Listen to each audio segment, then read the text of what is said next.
The spring of 1812 had been the season of Eleanor Ashford's greatest hopes and deepest humiliation. At 20 years of age, Lady Eleanor, only daughter of the Earl of Ashford, had entered London society with modest expectations. Her father's estate in Derbyshire was respectable but not grand, her dowry adequate but not impressive. She possessed what her mother called quiet beauty, dark chestnut hair that caught auburn lights in the sun, intelligent grey eyes, and a grace of manner that came from genuine kindness rather than calculated charm. She had not expected to catch the eye of Lord James Hartley, heir to the Marquis of Pemberton, one of the most eligible gentlemen in England. Yet he had pursued her with a determination that had set tongues wagging throughout Mayfair. He had claimed the first dance at Lady Wetherby's ball, had driven her through Hyde Park in his phaeton, had engaged her in conversations about poetry and philosophy that lasted hours. He had made her believe, foolish girl that she was, that he saw something in her beyond her social position. "You have a mind, Lady Eleanor," he had told her one afternoon in the Ashfords' drawing room, his blue eyes earnest. "So many young ladies concern themselves only with fashion and gossip. You are different. You are exceptional." She had allowed herself to hope, to dream, to imagine a future as the Marchioness of Pemberton, not for the title, but because she had genuinely believed James cared for her. Then Miss Georgiana Blackwell had arrived in London. The daughter of a wealthy merchant who had purchased a baronetcy, Georgiana brought with her a dowry of £50,000 and her father's ruthless ambition to see her marry into the highest ranks of the peerage. She was beautiful in the conventional way, golden curls, china blue eyes, and a figure that drew admiring glances from every gentleman in the room. Eleanor had watched James's attention shift with the speed of a weather vane in a storm. Within a fortnight, he was dancing attendance on Miss Blackwell. Within a month, he was calling on her family daily. And then, at the Duchess of Richmond's ball, one of the grandest events of the season, James had approached Eleanor as she stood near the refreshment table. "Lady Eleanor," he had said, his tone carefully modulated to sound regretful, "I hope you will forgive my seeming inattention these past weeks. I have been much occupied with family matters." She had known what was coming, had felt it in the pitying glances from other young ladies, in the whispered conversations that ceased when she entered a room. "I must be honest with you," James continued, speaking just loudly enough that several nearby guests could hear. "I hold you in the highest regard, but I have come to realize that my duty to my family must take precedence over personal inclination. The Marquess requires that I make a match which will strengthen our family's position. I am sure you understand." The humiliation had burned through her like acid, not just the rejection, she might have borne that privately, but the public nature of it. The way he had essentially announced to society that she was not good enough, that her modest dowry and respectable but unremarkable family connections made her unworthy of his continued attention. "I understand perfectly, Lord Hartley," she had managed to say, her voice steady despite the mortification coursing through her. "I thank you for your honesty." She had maintained her composure through the remainder of the ball, had even danced twice more, though she could not afterward recall with whom. But when she returned home that night, she had wept until dawn. Within 6 weeks, James Hartley's engagement to Miss Georgiana Blackwell was announced in the Times. That had been 2 years ago, 2 years during which Eleanor had rebuilt herself, piece by careful piece. She had returned to London for the subsequent seasons, but now she approached society with clear eyes and a guarded heart. She conversed politely, danced when asked, and deflected questions about her matrimonial prospects with practiced grace. She had received a few offers, a baronet of middling years, a clergyman with more piety than charm, a third son seeking a wife to manage his modest household. She had declined them all. If she must marry for practical reasons rather than love, and her mother reminded her frequently that, at 22, she was rapidly approaching the dreaded status of spinster, then she would at least ensure the match provided security and respect. She had not expected a proposal from Alexander Blackwood, the Duke of Ravenscross. The Duke was a legend in English society, though not the romantic sort that inspired sighs from young ladies. At 32, he had held his title for 14 years. Since his father's death when Alexander was merely 18, he had taken a duchy on the brink of financial ruin and transformed it into one of the wealthiest estates in England through shrewd management and careful investment. He was known for his intelligence, his political influence, and his absolute refusal to suffer fools. He attended balls and social events as duty required, but remained aloof, dancing once or twice per evening and conversing only when necessary. His dark hair, striking green eyes, and tall, commanding figure made him attractive, but his cold demeanor ensured that most young ladies found him intimidating rather than appealing. Eleanor had met him only 3 times before he called upon her father. The first occasion had been at a political dinner hosted by Lord Castlereagh, where Eleanor accompanied her parents. The Duke had been seated near her father and had engaged in a brief discussion about the management of tenant farms.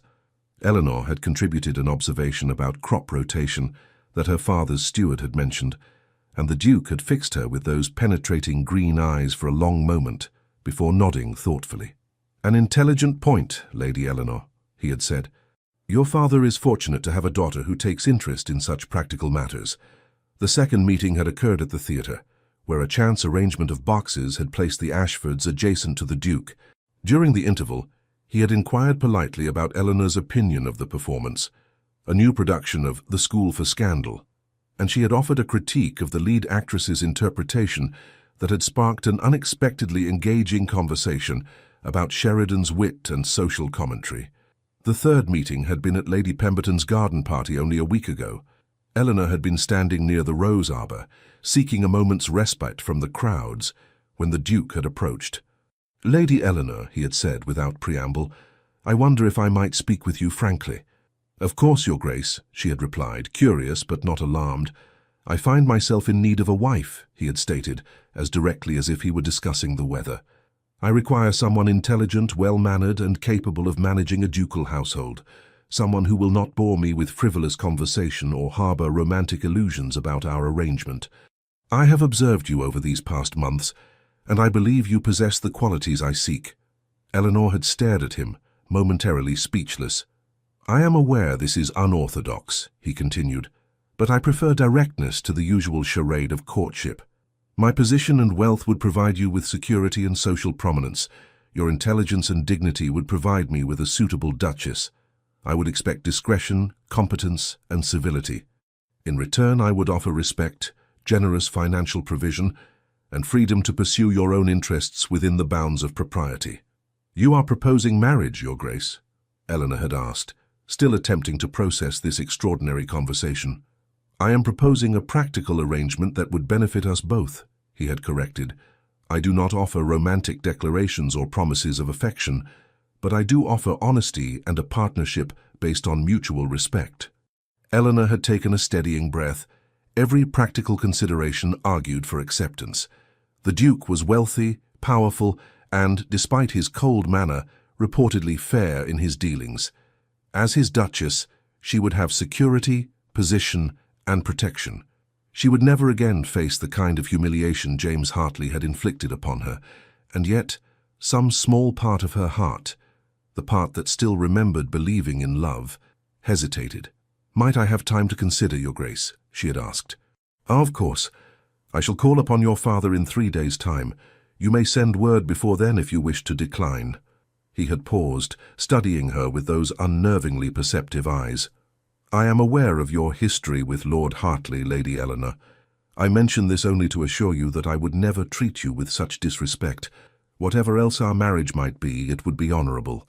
That simple statement, delivered without dramatics or false sentiment, had somehow meant more than any flowery declaration could have. Eleanor had spent 2 sleepless nights considering the Duke's proposal. She had made lists of advantages and disadvantages, had consulted her mother, who nearly fainted with excitement at the prospect, and had engaged in a frank conversation with her father. "He is not offering love, Papa," she had said quietly, as they sat in his study. "He is offering a business arrangement." The Earl of Ashford, a kind man who genuinely cared for his daughter's happiness, had considered carefully before responding. "That is true, my dear, but I will tell you what I have observed of the Duke. He is a man of his word. He is fair to his tenants, generous to his servants, and scrupulous in his business dealings. He does not gamble recklessly or keep mistresses openly. He is respected by his peers and feared by his enemies." He had taken her hand gently. "You will not have romance, Eleanor, But you will have security, respect, and I believe kindness. That is more than many love matches provide." Her mother had been less philosophical. "The Duke of Ravencross. Eleanor, you would be one of the highest-ranking ladies in England. You would have jewels, gowns, a London house, country estates, and such a handsome man, even if he is rather stern." In the end, Eleanor had made her decision based on one simple realization. She no longer believed in romantic love. James Hartley had cured her of that delusion. If she must marry, and at 22 with a modest dowry, her options would only diminish. Then she would choose a marriage based on honesty rather than pretty lies. She had sent word to the Duke that she would accept his proposal. When he had called upon her father, the negotiations had been brief and businesslike. The Duke was generous in his settlement, far more generous than necessary, and made provisions that would ensure Eleanor would be financially secure even if he died. He promised that she would have her own household budget to manage as she saw fit, her own carriage and freedom to pursue charitable works and intellectual interests. "When would you prefer the wedding to take place?" the Duke had asked Eleanor directly once the contracts were signed. "I leave that to your discretion, Your Grace," she had replied. "Alexander," he had corrected. "If we are to be married, we might at least use Christian names in private. I propose we marry by special license in 3 days' time. A small ceremony, family only. I see no purpose in a protracted engagement or a grand society wedding that would subject us both to tedious scrutiny." Eleanor had agreed, grateful to avoid months of whispered speculation and pitying glances. They had married in the drawing-room of Ashford House 3 days later, with only their immediate families present. The Duke, Alexander, had been punctual, properly dressed, and formally polite. He had spoken his vows in a clear, firm voice. He had kissed her cheek chastely when the ceremony concluded. "Well then, Lady Ravencross," he had said, the title still strange to Eleanor's ears, "shall we proceed to the wedding breakfast?" It had been the most unromantic wedding imaginable. And yet, as Eleanor had signed her name in the register, Eleanor Blackwood, Duchess of Ravencross, she had felt not disappointment, but relief. She had made a sensible choice. She would be safe, secure, and respected. She had not anticipated that she would face James Hartley quite so soon. The ball at Devonshire House was one of the first major social events of the season. The Duke and Duchess of Devonshire were renowned for their hospitality, and an invitation to their balls was coveted throughout society. Eleanor had not wanted to attend. She and Alexander had been married for only 3 days, and she felt unequal to facing the scrutiny of the ton quite so soon. But Alexander had been firm. "We will attend," he had said, as they sat across from each other at breakfast in their London townhouse in Berkeley Square. "Society will gossip regardless. Better to appear together, unified and indifferent to their speculation. You are the Duchess of Ravencross now, Eleanor. Hold your head high." So she had dressed in a gown of deep sapphire silk that her mother had insisted upon ordering for the occasion. Alexander's wedding gift to her, a magnificent set of sapphires that had belonged to his grandmother, glittered at her throat and ears. Her maid had dressed her hair in an elegant arrangement that made her look, she had to admit, rather more sophisticated than she had ever appeared before. When she had descended the stairs to meet Alexander in the entrance hall, she had caught a flash of something, surprise, appreciation, in his eyes before his expression returned to its usual controlled politeness. "You look very well, Eleanor," he had said, offering his arm. "Shall we?" The carriage ride to Devonshire House had been brief and largely silent. Alexander had seemed preoccupied with his thoughts, and Eleanor had been too nervous to attempt conversation. When they arrived, the butler's announcement had caused a ripple of reaction through the assembled guests. His Grace the Duke of Ravencross and Her Grace the Duchess of Ravencross. Eleanor had felt dozens of eyes turned toward them. She had heard the whispers beginning immediately. The Duke was married. When had this happened? To whom? Alexander had kept her hand firmly on his arm as they made their way through the receiving line. The Duke and Duchess of Devonshire had greeted them warmly, though Eleanor had detected curiosity beneath their gracious manners. "How delightful to see you married at last, Ravencross," the Duke of Devonshire had said, "and to such a charming bride.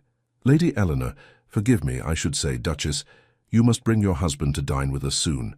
They had proceeded into the ballroom, and Eleanor had felt the weight of scrutiny intensifying. Young ladies whispered behind their fans. Dowagers leaned together, nodding significantly. Gentlemen studied Alexander with new interest, clearly reassessing the political implications of his marriage. Eleanor had been standing with her husband near one of the tall windows, accepting congratulations from Lord and Lady Castlereagh when she had seen him, James Hartley. He stood across the room, resplendent in evening dress, his golden hair carefully styled, his handsome face animated as he spoke with a group of gentlemen.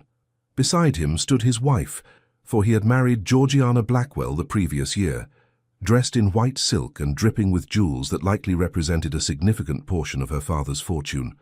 Eleanor had felt her stomach tighten. She had known she would eventually encounter James in society, but she had hoped for more time to prepare herself. As if sensing her regard, James had looked up. Their eyes had met across the crowded ballroom, and he had smiled. That same charming, slightly mocking smile she remembered so well. He had said something to his wife, who had glanced toward Eleanor with poorly concealed disdain, then had begun making his way through the crowd. Eleanor's hand had tightened on her fan. Alexander, who had been conversing with Lord Castlereagh, had glanced down at her. "Are you quite well?" he had asked quietly. "Perfectly well," Eleanor had lied. James had approached with his characteristic confidence, his wife trailing slightly behind. "Lady Eleanor," he had said, deliberately using her former title, his voice carrying just far enough to be heard by nearby guests. "How unexpected to see you here. Still attending these events, I see." Eleanor had felt heat rise to her cheeks, but before she could respond, James had continued, his tone dripping with false concern. "Still without a husband, Lady Eleanor. What a pity. Though I suppose at your age, with your circumstances, it becomes increasingly difficult." He had smiled, a cruel edge beneath the charm. "Perhaps your expectations are simply too elevated for a young lady with such limited prospects. One must be realistic, after all." The words had landed like physical blows. Several nearby guests had drawn in sharp breaths. Georgiana Hartley had smiled behind her fan. Eleanor had felt 2 years of carefully constructed composure beginning to crack. The humiliation, the anger, the hurt she had buried so deeply, all of it had threatened to overwhelm her. And then she had felt it, a warm, possessive hand settling on her waist, a solid presence at her side, the subtle scent of sandalwood and something uniquely masculine. "I beg your pardon," Alexander had said, his voice carrying clearly through the suddenly quiet space around them. "I believe you are addressing my wife." James had frozen, his smile faltering. "Your wife?" "Indeed." Alexander's tone had been perfectly polite, but there had been steel beneath the courtesy. "Allow me to introduce myself properly. Alexander Blackwood, Duke of Ravencross. And this," his hand had tightened slightly on Eleanor's waist, "is my Duchess, Eleanor Blackwood, formerly Lady Eleanor Ashford. We were married 3 days ago." The silence that had descended was absolute. Eleanor had watched, stunned, as the colour drained from James's face. His eyes had darted from Alexander to Eleanor and back again, clearly struggling to process this information. "The Duke of Ravencross?" James had managed, his voice strangled. "Forgive me," Alexander had continued, his tone now carrying an edge of disdain, "but I do not believe we have been introduced. You are—" The cut had been deliberate and devastating. To pretend not to know a Marquess's heir was an insult of the highest order.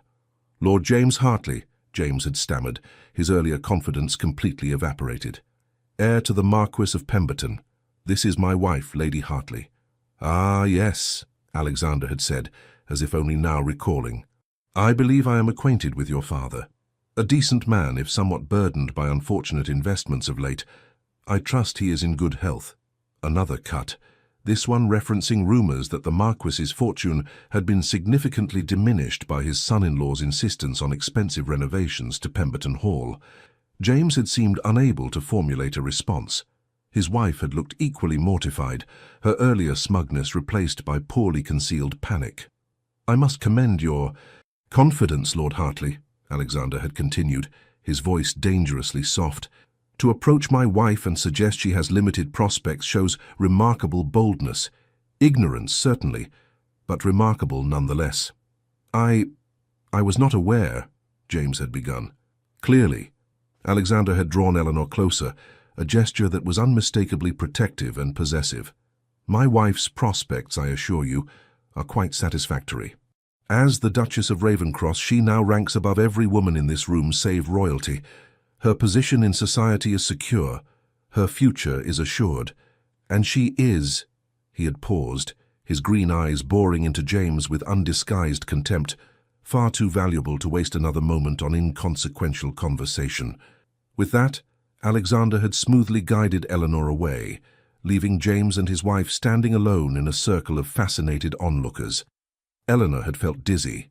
The entire confrontation had lasted perhaps 2 minutes, but those 2 minutes had fundamentally altered her position in society.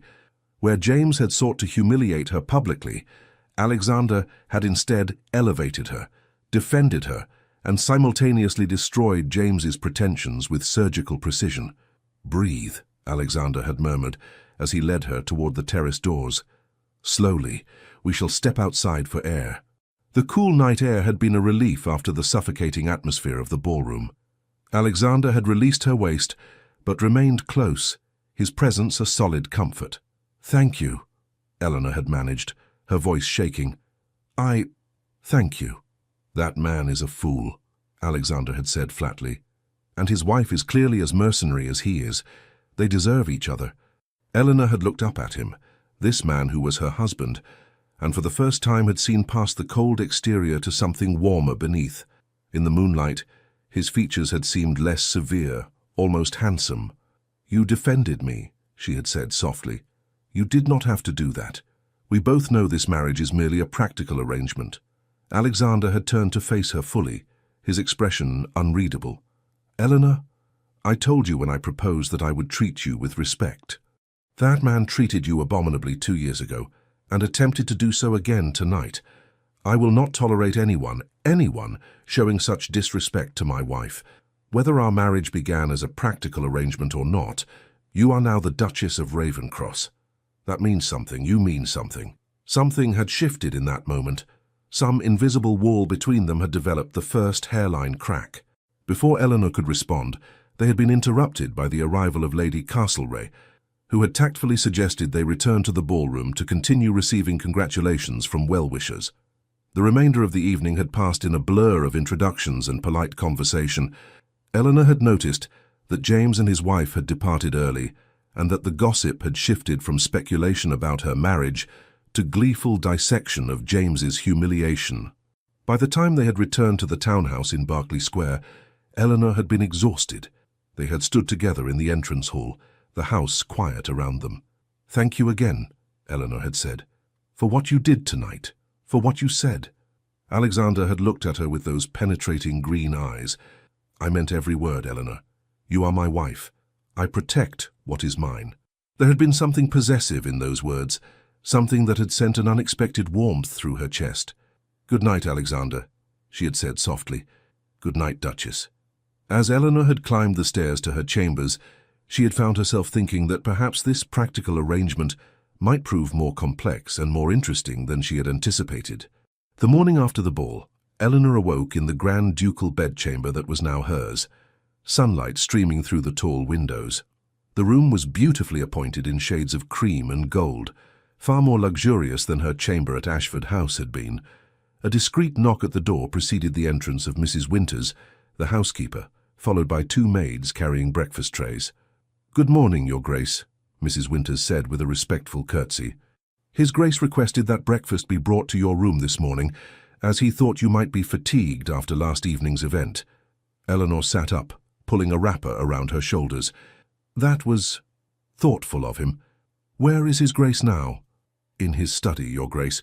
He asked that you join him there when you are dressed, if you are amenable. He said there are matters he wishes to discuss with you." After breakfast and with her maid's assistance, Eleanor dressed in a morning gown of pale green muslin. She took particular care with her appearance, though she could not have said exactly why. When she was ready, she made her way downstairs to Alexander's study. She knocked gently, and his voice called for her to enter. The study was a masculine room lined with bookshelves, dominated by a large mahogany desk. Alexander stood as she entered, setting aside the papers he had been reviewing. "Good morning," he said. "I trust you slept well?" Yes, thank you, and thank you for having breakfast sent up. That was kind. It was practical, he corrected, though his tone was not harsh. You were exhausted. There was no need for you to observe formal meal times in your own home. He gestured to a chair near his desk. Please sit. I wish to speak with you about several matters. Eleanor settled into the chair, curious. Alexander remained standing, one hand resting on the desk. First, he began, I want to ensure you understand the social implications of last night's events. By this afternoon, every drawing room in London will be discussing what occurred between you, myself, and Lord Hartley. The consensus will favour you. Society loves nothing better than seeing a presumptuous gentleman receive his comeuppance. However, you will face increased scrutiny and possibly some jealousy from other ladies who had hoped to secure the position you now hold. I understand, Eleanor said quietly. Good. I will not always be able to attend every social function with you. I have business and political obligations that will occasionally take me away from London. When that occurs, you will need to navigate society on your own. I have confidence in your ability to do so with grace and dignity. He moved to stand by the window, looking out over the garden. Second, I want to address the practical aspects of our marriage. You will have noticed that we maintain separate bedchambers. That arrangement will continue. I will not impose upon you in that regard unless and until we both feel it appropriate. Eleanor felt heat rise to her cheeks, but appreciated his directness. I see. However, Alexander continued, turning to face her, I do require an heir. Eventually. When you feel comfortable, we can discuss that aspect of our arrangement. There is no immediate urgency. That seems reasonable, Eleanor managed.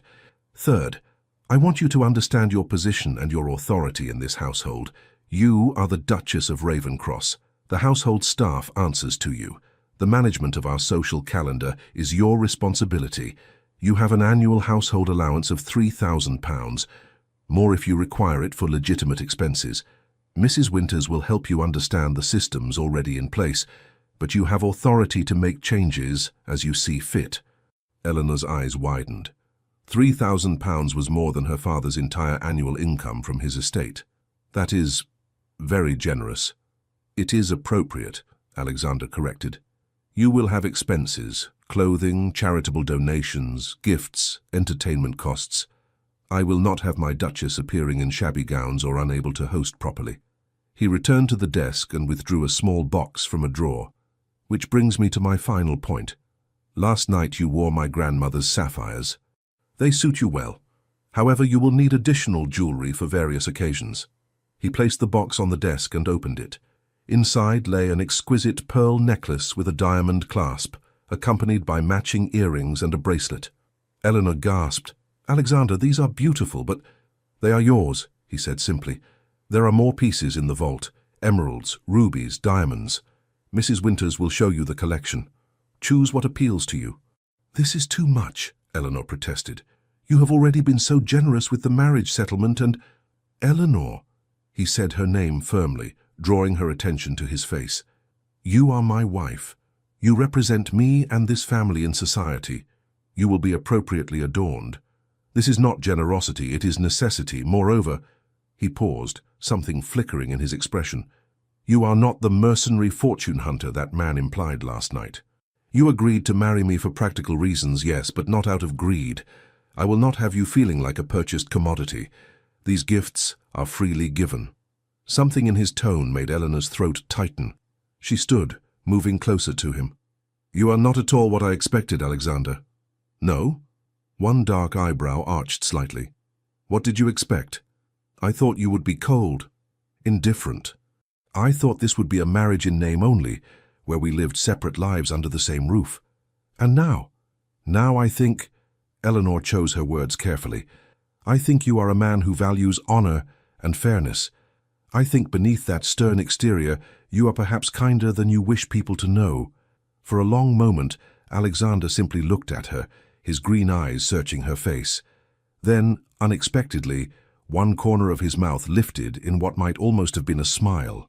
You are perceptive, Duchess. That could prove either very convenient or very dangerous. Dangerous? Eleanor felt bold enough to smile slightly. Should I be concerned? Only if you dislike having your illusions shattered. I am not a romantic hero from one of Mrs. Radcliffe's novels, Eleanor. I am a practical man who built his fortune through hard work and careful planning. I do not write poetry or make grand gestures. I do not want poetry or grand gestures, Eleanor said honestly. I had enough of pretty words from Lord Hartley. They meant nothing. What you did last night, defending me, protecting my dignity, that meant everything. Something shifted in Alexander's expression. His hand lifted, almost as if he might reach for her, but then he seemed to think better of it and lowered it again. We should discuss your schedule for the week, he said, his tone becoming businesslike once more, though Eleanor thought she detected the faintest hint of warmth beneath it. There are several invitations that require responses, and Lady Castlereagh has requested your presence at a ladies' tea on Thursday. I recommend you accept. It will be an opportunity to establish your position among the leading hostesses of the ton. They spent the next hour discussing various social obligations and household matters.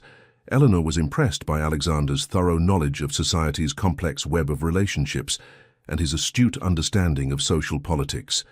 As she was preparing to leave, Alexander called her back. Eleanor, one more thing. She turned, curious. If you encounter Lord Hartley again, and you will inevitably, do not allow him to make you doubt yourself. He is a weak man who sought to elevate himself by diminishing you. His opinion is worthless. Do not give it power. Eleanor smiled, genuinely moved. Thank you, Alexander. I shall try to remember that. As she left the study, she found herself thinking that her practical, unromantic husband had just said something more meaningful than all of James Hartley's flowery compliments combined. The following days brought a deluge of social obligations. Visiting cards piled up in the entrance hall. Invitations arrived by every post. Eleanor found herself thrust into the role of Duchess of Ravenscross with little time to adjust. Lady Castlereagh's tea on Thursday proved to be exactly what Alexander had predicted, an opportunity for the leading ladies of society to assess her and determine where she fit in their carefully structured hierarchy. The gathering was held at Lady Castlereagh's elegant townhouse in St. James's Square. When Eleanor arrived, she found herself in the company of a dozen of the most influential women in London, the Duchess of Devonshire, Lady Jersey, Lady Cowper, and several others whose approval could make or break a young lady's social standing. Your Grace, Lady Castlereagh greeted her warmly. How delightful that you could join us. Do come and sit with us. We are all most eager to become better acquainted with Ravenscross's bride. The afternoon proceeded with the delicate dance of high society conversation. The ladies were too well bred to ask directly impertinent questions, but they probed nonetheless, seeking to understand this young woman who had seemingly appeared from nowhere to secure one of the most eligible matches in England. It was such a surprise to learn of your marriage, Lady Jersey said, her sharp eyes assessing Eleanor over her teacup. We had quite given up on Ravenscross ever taking a bride. What on earth convinced him to abandon his bachelor state? Eleanor smiled politely. I believe His Grace decided it was time to think of establishing his nursery. As for why he chose me, you would have to ask him. I confess I was as surprised as anyone by his proposal. You must have made quite an impression, Lady Cowper observed. Ravenscross is notoriously particular. We have watched scores of young ladies attempt to capture his attention over the years. None succeeded. Perhaps, Eleanor said carefully, His Grace valued intelligence and compatibility over mere beauty or fashion. The Duchess of Devonshire laughed. Tactfully said, my dear, and quite true. Ravenscross would never tolerate a silly wife. He requires someone who can hold her own in conversation and manage his households competently. I suspect he chose very wisely indeed.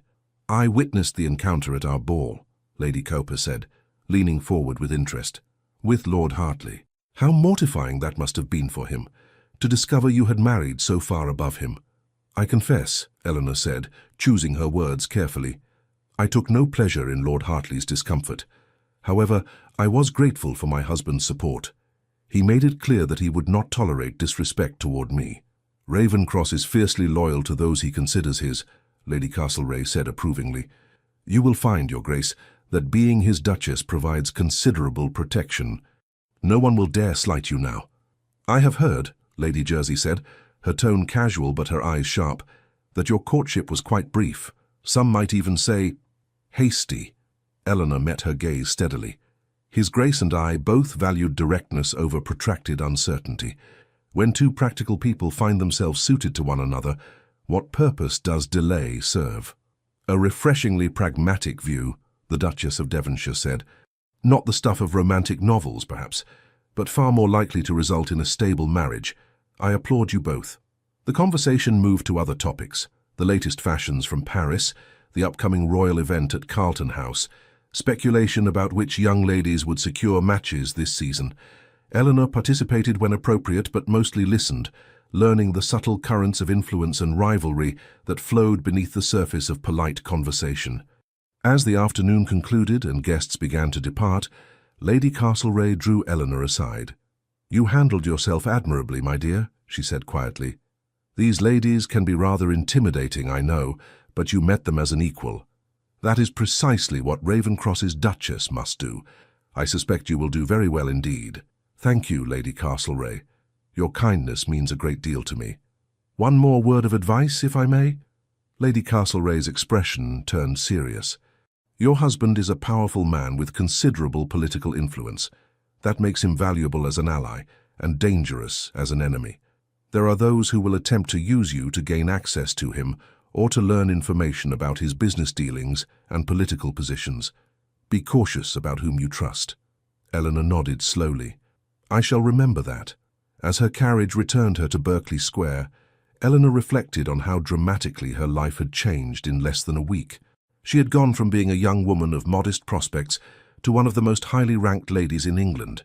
It was dizzying and more than a little frightening.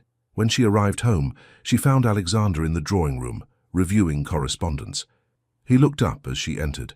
"How was Lady Castlereagh's tea?" he asked. "Educational," Eleanor said, settling into a chair across from him. "The ladies were polite, but assessing. I believe I passed their evaluation. Though Lady Jersey seemed skeptical about the swiftness of our courtship." Alexander's mouth twitched. "Sally Jersey is skeptical about everything. If she were not, she would not be one of the most influential patronesses of Almack's. Did she trouble you?" "No. I managed adequately, I think. Lady Castlereagh was kind. She also warned me that people might attempt to use me to gain information about your business or political affairs. Emily Castlereagh is a wise woman. Her advice is sound." Alexander set aside his papers and gave her his full attention. "You will be approached, Eleanor. People will befriend you, flatter you, attempt to learn what you know. Be circumspect. Never discuss my business with anyone outside this household." "I understand, though I confess I know very little about your business affairs anyway." "Would you like to know more?" The question surprised her.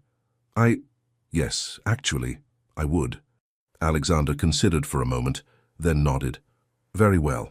I have a meeting next week with my man of business to review the quarter's accounts for my various estates and investments. If you wish, you may attend. It will be tedious, much discussion of crop yields, tenant rents, and mining operations, but it will give you a fuller picture of how this family's wealth is managed." Eleanor felt a surge of unexpected pleasure. "You would permit me to attend such a meeting?" "Eleanor, you are my wife. You have a stake in these affairs.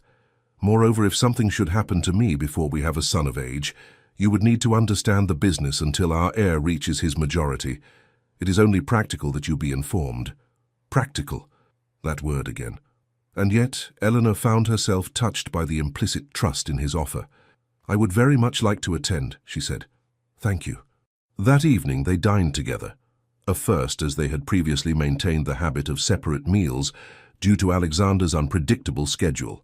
The conversation flowed more easily than Eleanor had expected. Alexander asked intelligent questions about her impressions of various society ladies, and she ventured to ask about his work in the House of Lords. "I am currently concerned about proposed changes to the corn laws," he admitted. "The restrictions on grain imports are causing significant hardship for working people while protecting the interests of large landowners.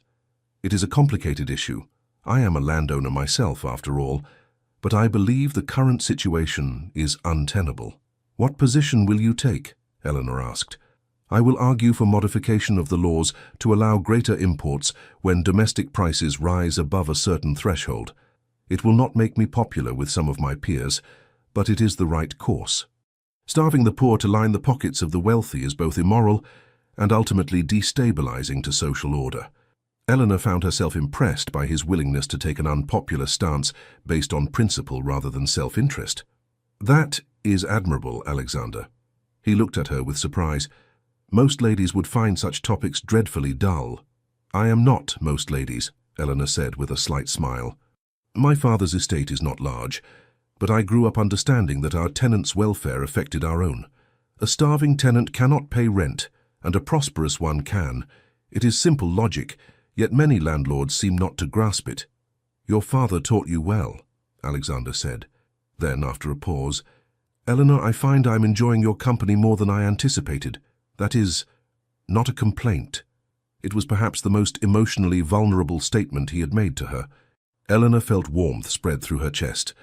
"I'm enjoying your company as well, Alexander. This marriage may have begun as a practical arrangement, but I am discovering that compatibility and respect provide a firmer foundation than romantic fancy ever could." Something flickered in his green eyes, pleasure perhaps or relief. "I am glad you think so." As the evening concluded and they prepared to retire to their separate chambers, Alexander caught her hand gently. "Eleanor," he said, his voice quieter than usual, "I want you to know that I do not regret our marriage. I chose well." Then, before she could respond, he lifted her hand and pressed a kiss to her knuckles, a gesture far more intimate than their chaste wedding kiss had been. "Good night, Duchess," he murmured. "Good night, Alexander," she whispered, her hand tingling where his lips had touched. As Eleanor lay in bed that night, she found herself thinking about her husband in ways she had not anticipated. She had married him expecting cold formality. Instead, she was discovering a man of honor, intelligence, and, beneath his stern exterior, genuine kindness. It was not love, not yet, but it was the beginning of something that might, in time, become far more than either of them had bargained for. Over the following weeks, Eleanor's life settled into a new rhythm. The season continued its whirl of balls, dinners, and social calls. She found herself growing more comfortable in her role as Duchess of Ravencross, and society seemed to accept her with increasing warmth, particularly after it became clear that she had the Duke's unequivocal support. James Hartley and his wife were rarely seen at the same events Eleanor attended, and when their paths did cross, James took great care to avoid her entirely. Eleanor found she felt nothing when she saw him. Not anger, not satisfaction, merely indifference. That chapter of her life was closed. What surprised her was the gradual deepening of her relationship with Alexander. It began with small things. Flowers appeared in her sitting room, not grand bouquets meant for display, but smaller arrangements of her favorite blooms, roses and lavender. When she mentioned them to Mrs. Winters, the housekeeper smiled knowingly. "His Grace noticed what flowers you paused to admire in the garden, Your Grace. He instructed the gardener to ensure fresh cuttings are brought to your rooms each week." Alexander himself never mentioned the flowers, but Eleanor noticed that he watched her reaction the first time she discovered a particularly beautiful arrangement, and something in his expression suggested he was pleased. Then there were the books. Alexander had one of the finest private libraries in London, and when he learned of Eleanor's love of reading, he began leaving volumes he thought she might enjoy on the table in her sitting room.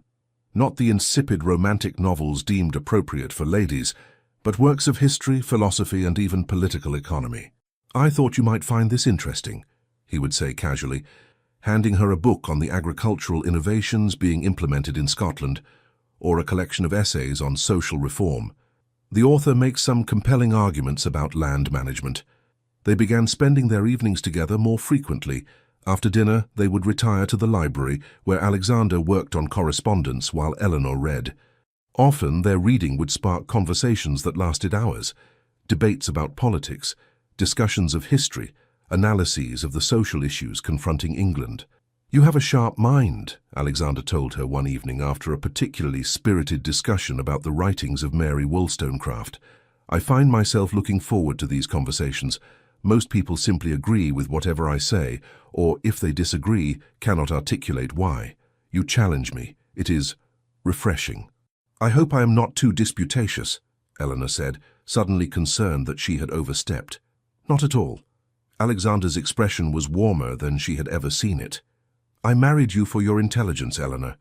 I would be disappointed if you concealed it merely to be agreeable." The gifts continued.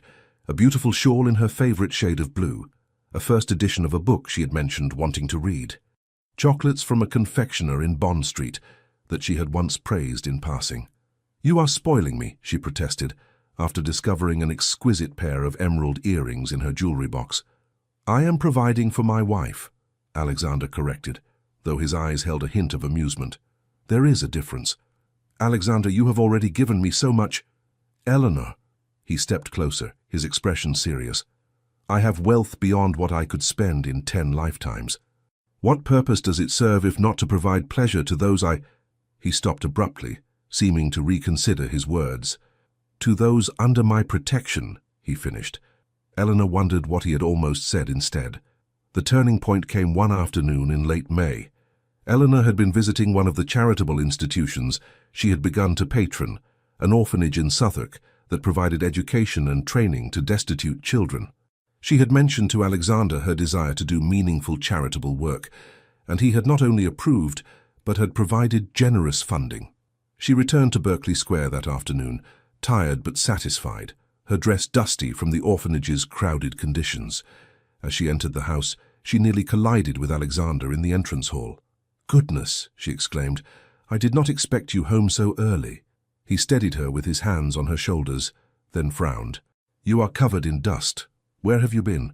"The orphanage in Suffolk. We were organizing the new schoolroom, and I fear I got rather more involved in moving furniture than was strictly necessary." "You were moving furniture?" His frown deepened. "Eleanor, you have servants for such tasks." "The children were so excited about their new school space. I could hardly stand by doing nothing." She smiled up at him. "Besides, I am perfectly capable of moving a few chairs." For a long moment, Alexander simply looked at her, his expression unreadable. Then, unexpectedly, he laughed, a genuine laugh that transformed his usually stern features. "You are extraordinary," he said, his hands still resting on her shoulders. "Most duchesses consider it beneath their dignity to even visit such establishments, let alone roll up their sleeves and work alongside the staff." "Then most duchesses are missing the satisfaction of genuine accomplishment," Eleanor replied. "Writing a bank draft is charitable, certainly, but seeing those children's faces when they entered their new schoolroom, that was worth a bit of dust." Something shifted in Alexander's expression. His hands slid from her shoulders to frame her face, his thumbs gently brushing her cheeks. "Eleanor," he said quietly, "I need to tell you something." Her heart began beating faster. "Yes? This marriage, this practical arrangement, it has become something more for me. I did not anticipate it. I did not plan for it, but I find that I—" He paused, seeming to struggle with unfamiliar emotions. "I find that I care for you, deeply, not merely as the woman I married for practical reasons, but as yourself. Your intelligence, your kindness, your spirit, they have captivated me." Eleanor's breath caught. "Alexander, I am not skilled at pretty speeches," he continued, his green eyes intense. "I cannot offer you poetry or romantic declarations, but I can offer you honesty. You have become important to me, Eleanor, more important than I knew anyone could be, and He took a breath.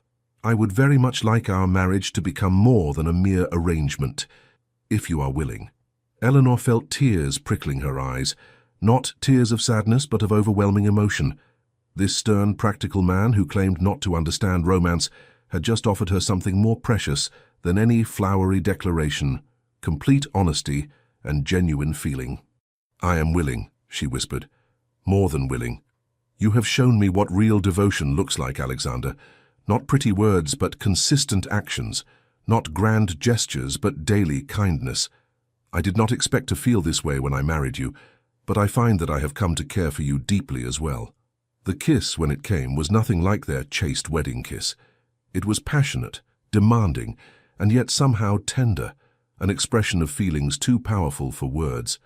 Eleanor's arms went around his neck, and his pulled her close as if he could not bear to have any distance between them. When they finally parted, both breathing heavily, Alexander rested his forehead against hers. "I should let you rest," he said, though he made no move to release her. "You have had a long day." "Alexander," Eleanor said softly. "Yes? I think perhaps we need not maintain separate chambers any longer, if you agree." His arms tightened around her. "Are you certain?" I do not wish to rush you. I am certain.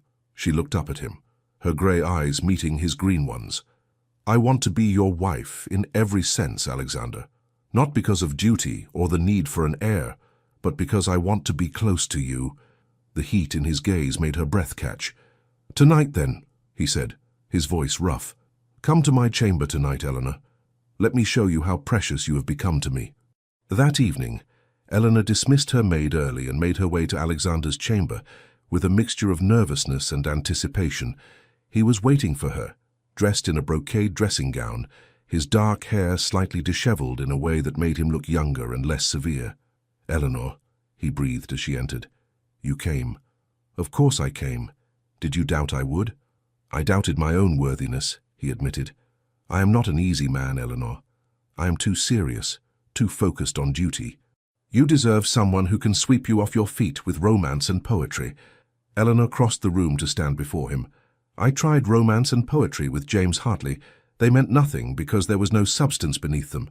You have given me something far more valuable: respect, trust, and genuine care. That is worth more than all the poetry in the world. What followed was tender and passionate in equal measure. Alexander was careful with her, attentive to her comfort and pleasure, and when the initial discomfort faded, Eleanor discovered a physical connection as deep and satisfying as their intellectual partnership had become. Afterward, as they lay together in the lamplight, Alexander held her close, his fingers tracing idle patterns on her shoulder. I love you, he said quietly. I did not think I was capable of such feeling, but I love you, Eleanor. You have transformed my life. Eleanor turned in his arms to look at him. And I love you, Alexander, completely and truly. He kissed her again, softly this time, a seal on promises spoken and unspoken. I never imagined, Eleanor murmured against his chest, when I accepted your practical proposal, that I would find such happiness. Nor did I, Alexander admitted. I thought I was arranging a convenient marriage. Instead, I found my match, my partner, my love. You are everything I did not know I needed, Eleanor. They talked long into the night, sharing confidences and dreams, building the foundation of a marriage that had already become far more than either had anticipated. From that night forward, Eleanor moved into Alexander's chambers permanently, and their marriage blossomed into something neither practical nor convenient, but rather passionate, devoted, and deeply fulfilling. Society, of course, noticed the change. The Duke and Duchess of Ravenscross were observed to be remarkably attentive to one another, dancing together frequently, conversing with evident pleasure, and displaying a level of affection unusual among couples of their rank. The Duke is quite besotted, Lady Jersey observed to Lady Cowper at one particularly crowded ball. Who would have thought it? Cold Ravenscross, warm at last. She has been good for him, Lady Cowper agreed, and he clearly adores her. Look how he watches her, as if she is the only person in the room. Indeed, Alexander's devotion became legendary. He was observed bringing her refreshments before she asked, ensuring she was comfortable, and cutting short conversations with boring guests to return to her side. He consulted her opinions on matters of business and politics, trusted her judgment on social matters, and made it clear to everyone that his Duchess was his partner in all things. For Eleanor, the transformation was equally profound. The wounded young woman who had accepted a loveless marriage for security had blossomed into a confident duchess who knew she was cherished. She moved through society with grace and assurance, secure in her position and in her husband's affection. They encountered James Hartley one more time that season at a garden party hosted by the Duke of Richmond. Eleanor saw him across the lawn and felt nothing but mild pity. He looked older somehow, his face drawn, and his wife appeared perpetually discontented. Alexander, noticing her glance, drew her closer. "Regrets?" he asked quietly. "None whatsoever," Eleanor replied honestly. "I am grateful to him, actually." "Grateful?" Alexander's eyebrow rose. "If he had not rejected me so publicly, I would never have been available when you decided to marry. His cruelty led me to you. How can I regret that?" Alexander's expression softened. "You are generous, my love. Far more generous than he deserves." "I am simply happy," Eleanor said, looking up at him. "Deliriously, perfectly happy, with you." He kissed her forehead, unconcerned with who might observe. "And I with you. always. As the season drew to a close and they prepared to remove to Ravenscross Abbey, Alexander's primary estate in Hampshire, Eleanor reflected on the extraordinary turn her life had taken. She had entered into marriage expecting mere security and respect. Instead, she had found passionate love, genuine partnership, and a happiness she had never imagined possible. "Are you pleased to leave London?" Alexander asked as they travelled southward in their luxurious carriage. "I am pleased to be wherever you are," Eleanor replied simply, "whether that is London, Hampshire, or anywhere else in the world." Alexander pulled her close, and she rested her head on his shoulder, perfectly content. Their practical arrangement had become a love match. And Eleanor knew with absolute certainty that she was the most fortunate woman in all of England. Ravenscross Abbey proved to be even more magnificent than Eleanor had imagined.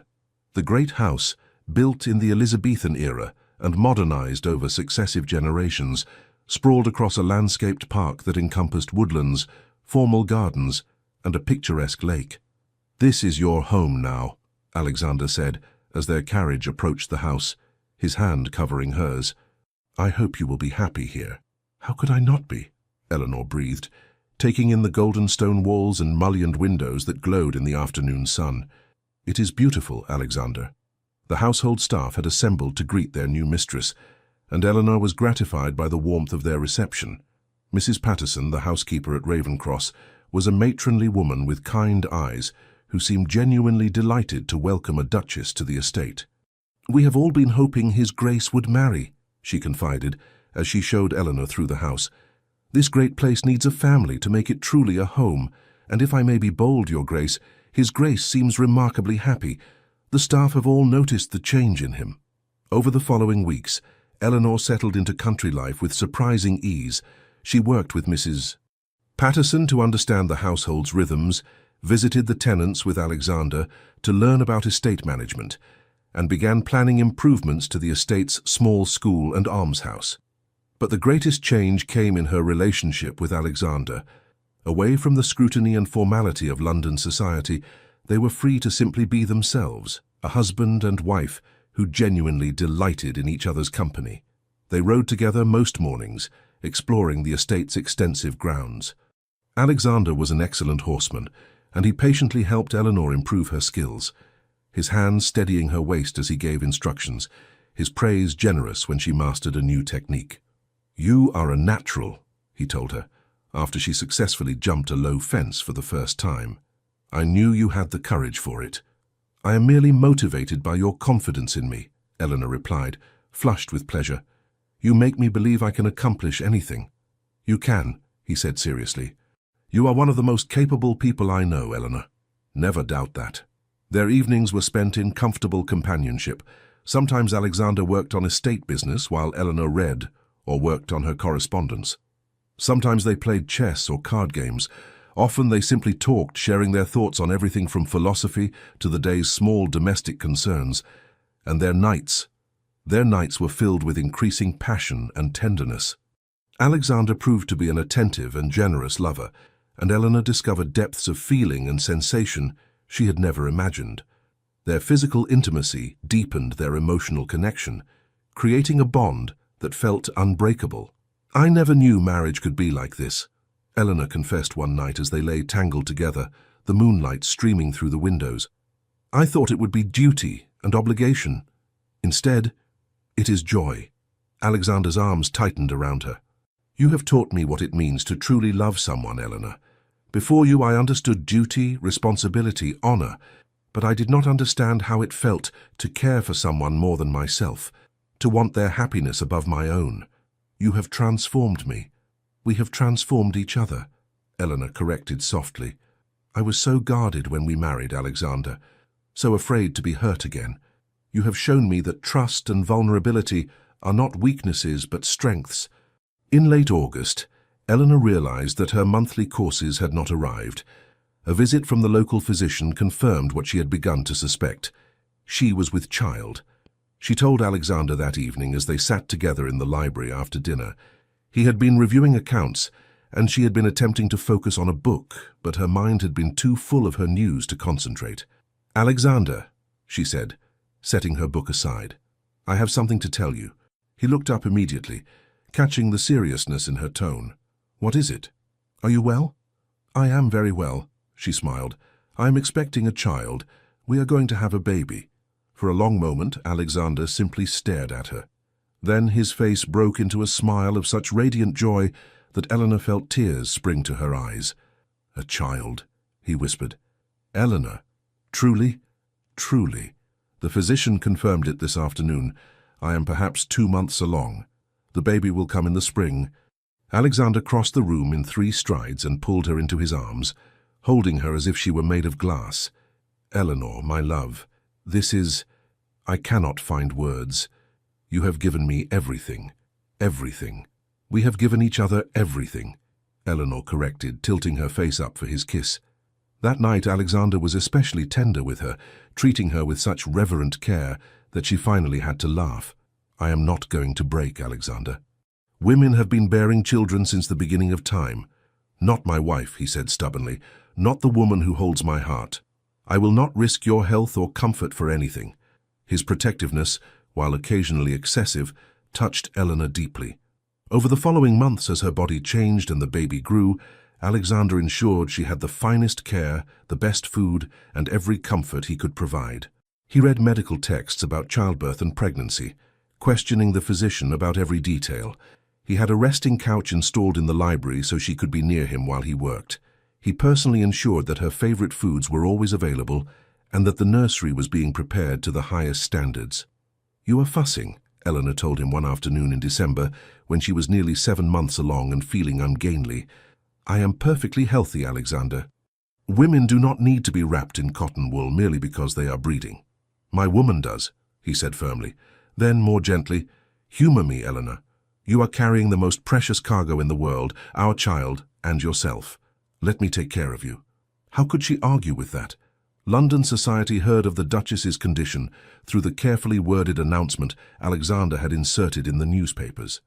Congratulations poured in, along with gifts and letters of advice from seemingly every lady in England who had ever borne a child. Among the letters was one from Eleanor's mother, filled with motherly advice and excitement about becoming a grandmother. But there was also a brief note from a source Eleanor had not expected, Lady Castlereagh. "My dear Duchess," it read, "I am delighted to hear of your happy news. Ravenscroft is one of the finest men I know, and I am certain he is beside himself with joy and concern. Do not let him fuss too much. Husbands can be trying in their protectiveness, but it comes from a place of love. I hope you will return to London for the season after your confinement. Society has been dreadfully dull without the Duke and Duchess of Ravenscroft to enliven it. Your devoted friend, Emily Castlereagh." Eleanor smiled at the note. She had made genuine friends in London, she realized. Women who valued her for herself, not merely for her position. There was no communication from James Hartley or his wife, which was exactly as Eleanor preferred. That chapter of her life was so thoroughly closed that she rarely thought of them at all. Winter settled over Hampshire, blanketing Ravenscroft Abbey in snow. Eleanor found she loved the estate in winter. The way the frost sparkled on the windows, the roaring fires in every room, the sense of cozy intimacy as the household drew closer together against the cold. On Christmas Eve, Alexander gave her a gift that made her weep, a miniature portrait of the two of them, painted by a talented local artist based on sketches he had commissioned without her knowledge. "So our child will always know how we looked in these early days of our marriage," Alexander explained, his hand resting gently on her swollen belly. "I want them to see how much we loved each other even before they arrived." "Alexander," Eleanor whispered, "you are going to make me cry, and I am already overly emotional." He kissed her tears away gently. "I love you, Eleanor, more than I have words to express.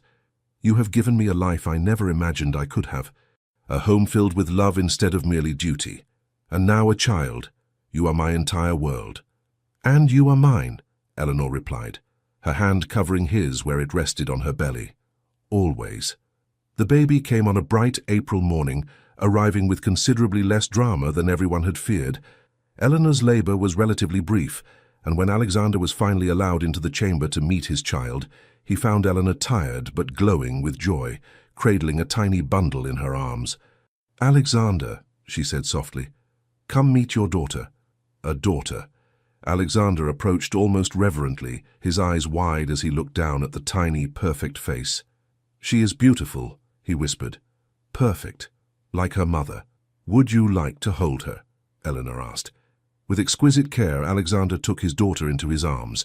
The baby's eyes, already showing hints of the green she would inherit from her father, blinked up at him solemnly. And in that moment, Alexander Blackwood, the powerful Duke of Ravenscross, fell completely and helplessly in love for the second time in his life. "Hello, little one," he murmured. "I am your papa, and I promise you, I will spend every day of my life ensuring you are happy, safe and loved. You and your mama, you are my everything." They named her Catherine Eleanor Blackwood, in honor of both Alexander's grandmother and Eleanor herself. Little Catherine, or Kate as she quickly became known, proved to be a contented baby, with her mother's gentle temperament and her father's striking eyes. Alexander was a devoted father, surprising even Eleanor with his hands-on involvement in his daughter's care. He insisted on spending time with Kate daily, holding her while Eleanor rested, talking to her about everything from estate management to philosophy, as if she could understand every word. "She is a brilliant listener," he told Eleanor seriously. "Very attentive." "She is 3 months old," Eleanor laughed. "She is listening to the sound of your voice, not the content. Nonetheless, it is never too early to begin her education." Watching Alexander with their daughter filled Eleanor with a joy so profound it sometimes made her breathless. This stern, practical man who had proposed a convenient marriage had become the most loving of husbands and devoted of fathers.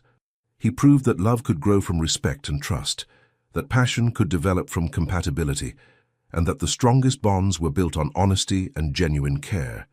When Kate was 6 months old, they returned to London for the season. Eleanor had regained her figure and felt more confident than ever in her position. As they entered the first ball of the season, hosted once again by the Duke and Duchess of Devonshire, they caused quite a stir. "The Duke and Duchess of Ravenscross are positively radiant," Lady Jersey observed. "Marriage and parenthood have clearly agreed with them." Indeed, Alexander and Eleanor were observed to be as attentive to each other as ever, perhaps even more so. They danced together repeatedly, conversed with evident pleasure, and made it clear that their devotion had only deepened with time. Eleanor caught sight of James Hartley across the ballroom. He looked older now, his face lined with dissatisfaction. His wife stood nearby, clearly haranguing him about something, her expression pinched and unhappy. They were, Eleanor realized with a mixture of pity and satisfaction, exactly what they deserved to be, miserable together. As if sensing her regard, James looked up. Their eyes met across the crowded room. Eleanor smiled, not with triumph or malice, but with genuine contentment. She had nothing to prove to James Hartley. She had found real love, genuine partnership, and perfect happiness. James's expression flickered, recognition, regret, perhaps even shame before he looked away. "Thinking of your past?" Alexander murmured, appearing at her side and placing his hand on her waist in that possessive gesture she had come to love. "Only long enough to be grateful for it," Eleanor replied honestly. "If James had not been cruel, I might have accepted one of those lesser offers and never been available when you decided to marry. His rejection led me to you. I cannot regret that." "Then I suppose I should thank him," Alexander said, though his tone suggested he would do no such thing. "Though I prefer to simply be grateful for my extraordinary good fortune in securing you as my wife." "Our mutual good fortune," Eleanor corrected. "I am equally blessed, Alexander." He kissed her temple, unconcerned with propriety or watching eyes. "Dance with me again, Duchess. Let all of London see that the Duke of Ravenscross is hopelessly devoted to his wife." "Gladly, Your Grace," Eleanor replied with a smile. As they moved together through the familiar patterns of the waltz, Eleanor reflected on the extraordinary journey that had brought her to this moment. She had entered marriage expecting mere security and respect. Instead, she had found passionate love, genuine partnership, and a happiness beyond anything she had imagined possible. She had been rejected and humiliated by a man who valued wealth over character, status over substance. That pain had led her to accept a practical proposal from a stern duke who promised only honesty and respect, and from that practical beginning had grown the greatest love story Eleanor could have imagined. Not a fairy tale of love at first sight or romantic declarations, but something deeper and more real. A partnership built on trust, respect, and genuine care that had blossomed into profound and lasting love. "What are you thinking?" Alexander asked as they danced. "That I am the most fortunate woman in England," Eleanor replied honestly. "That I love you beyond measure. And that our daughter is the perfect embodiment of our love." "Our daughter," Alexander repeated, his eyes softening. "And perhaps, in time, a brother or sister for her, if you are willing?" "I am very willing," Eleanor whispered. "I want a house full of children, Alexander, a family built on love." "Then a family we shall have," he promised. "Everything you want, Eleanor. Always."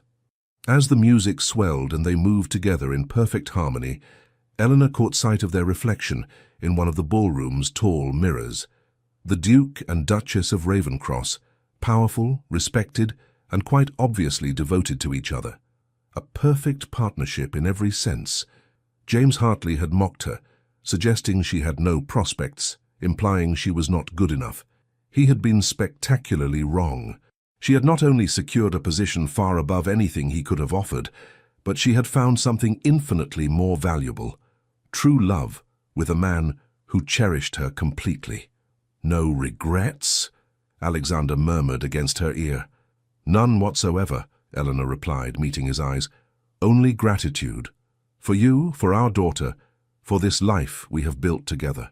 "And I," Alexander said softly, "am grateful every day that you agreed to my practical proposal, that you gave me the chance to learn what love truly means. You are my life, Eleanor, my love, my everything." As the ball continued around them and London society watched with approval and perhaps a touch of envy, the Duke and Duchess of Ravenscross danced on, a perfect picture of what marriage could be when built on honesty, respect, and deepening affection. Eleanor had been publicly humiliated by a man who thought only of wealth and status. But that humiliation had led her to a man who valued intelligence, character, and genuine partnership. A man who had proven that the deepest love often grows from the most unlikely beginnings.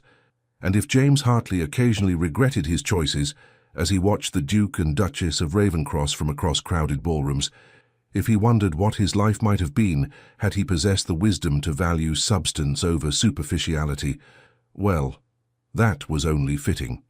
Eleanor Blackwood, Duchess of Ravenscross, had everything she could want: a devoted husband, a beautiful daughter, security, respect, and most importantly, love. Real, deep, transformative love that grew stronger with each passing day. She had been rejected by a fool and chosen by a duke, but more importantly, she had been loved by a good man, and she loved him in return. And that, Eleanor thought as Alexander held her close and they moved together through the dance, was the greatest triumph of all. 5 years later, Ravenscross Abbey was no longer the quiet, formal establishment it had been when Eleanor first arrived. Now it rang with the laughter and chatter of children. Not only Catherine, now a lively 5-year-old with her father's intelligence and her mother's kindness, but also her younger siblings, 3-year-old Thomas, who had inherited his father's dark hair and serious demeanor, and baby Victoria, just 6 months old, and already showing signs of having her sister's sweet temperament. Eleanor stood at the nursery window, watching as Alexander played with Catherine and Thomas in the garden below. He had Kate perched on his shoulders, while Thomas clung to his leg, both children shrieking with delight as their dignified father pretended to be a fearsome beast stalking through the rose garden. "His Grace is very good with the children," Mrs. Patterson observed, coming to stand beside Eleanor with baby Victoria in her arms. Such a change from the serious young man who inherited this estate all those years ago. "Love changes people," Eleanor said softly, taking Victoria from the housekeeper and settling the baby against her shoulder. "It certainly changed both of us." Indeed, Alexander had continued to thaw over their years of marriage, becoming warmer and more openly affectionate not only with his family but with his staff and tenants as well. He was still formidable in business and politics, still commanded respect throughout England, but those who knew him well saw the genuine kindness beneath his stern exterior. And Eleanor had blossomed into a duchess in the truest sense, not merely holding a title, but actively working to improve the lives of those around her. Her charitable work had expanded to include 3 orphanages, 2 schools, and a hospital for the poor. She was respected throughout society, not just as the Duke's wife, but as a capable and compassionate woman in her own right. Their marriage had become the stuff of legend in London society. The love match Duke and Duchess, Lady Jersey had dubbed them, and the name had stuck. Young ladies sighed over their story, and young gentlemen were reminded by their mothers that true devotion and respect mattered more than superficial charm. As for James Hartley, Eleanor rarely thought of him anymore. She had heard through the ever-efficient society gossip network that his marriage remained unhappy, and that his father's finances had never recovered from the disastrous investments he had made. James had produced no heir, and there were rumors that his wife blamed him for her failure to conceive. Eleanor felt only pity for them both. They had sought wealth and status at the expense of genuine affection, and they had reaped exactly what they had sown. "Mamma, Mamma!" Catherine's voice called from below. "Come down, Papa says he will let us have ices if you agree." Eleanor laughed, opening the window to call down. "Did he indeed? And what makes you think I am the one who makes decisions about ices?" "Because Papa does whatever you say," Catherine replied with the devastating honesty of a 5-year-old. Alexander looked up, his face breaking into the warm smile he reserved only for his family. "She is not wrong, you know. Come down, my love. Enjoy this beautiful day with us." Eleanor's heart swelled with love as she looked at her family, her strong, devoted husband, her bright, beautiful children, her life that had exceeded every dream she had once thought impossible. "I shall be right down," she called, "but someone needs to convince me that ices before dinner is acceptable." "I love you," Catherine shouted. "Is that convincing?"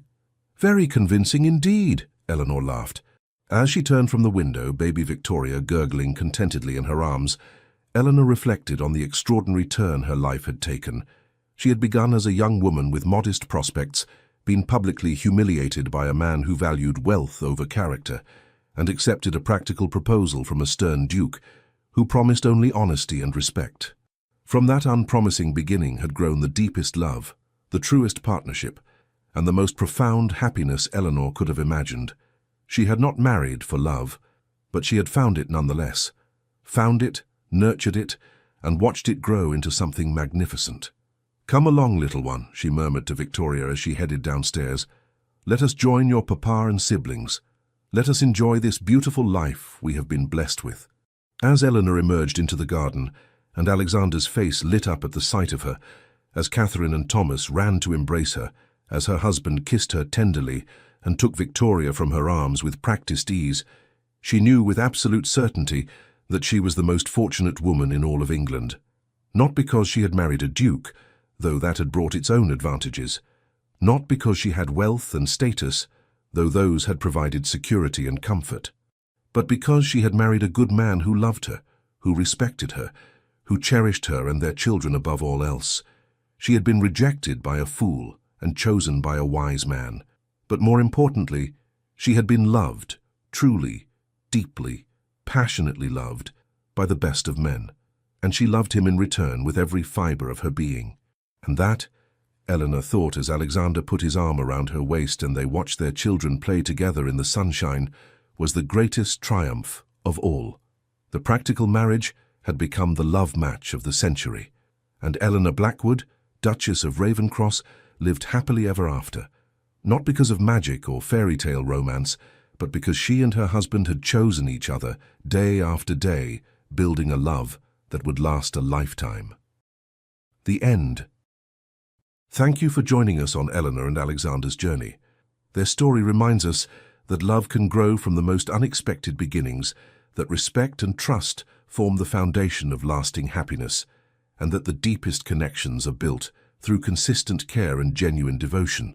In a world that often values superficial charm over substance, Eleanor and Alexander found each other and built something real, something lasting, something beautiful. May we all be blessed with partnerships built on such solid ground. Until our next story, may you find your own happy ending, not through fairy tale magic, but through the very real magic of choosing to love and be loved in return. With love. The Legends of the Full Team. Thank you so much for staying with us until the very end. If this story moved you, please consider subscribing to our channel, leaving a like, sharing it with friends, and writing a comment below. Your support, from the bottom of our hearts, means everything to our small team, And it's what keeps us inspired to tell more stories filled with love, redemption, and dramatic turns of fate. At the end of this video, you'll see a recommendation for another unforgettable story from our channel. Click it and let yourself be swept away once more by the power of emotional, historical romance. With all our gratitude, the Legends of the Fall team.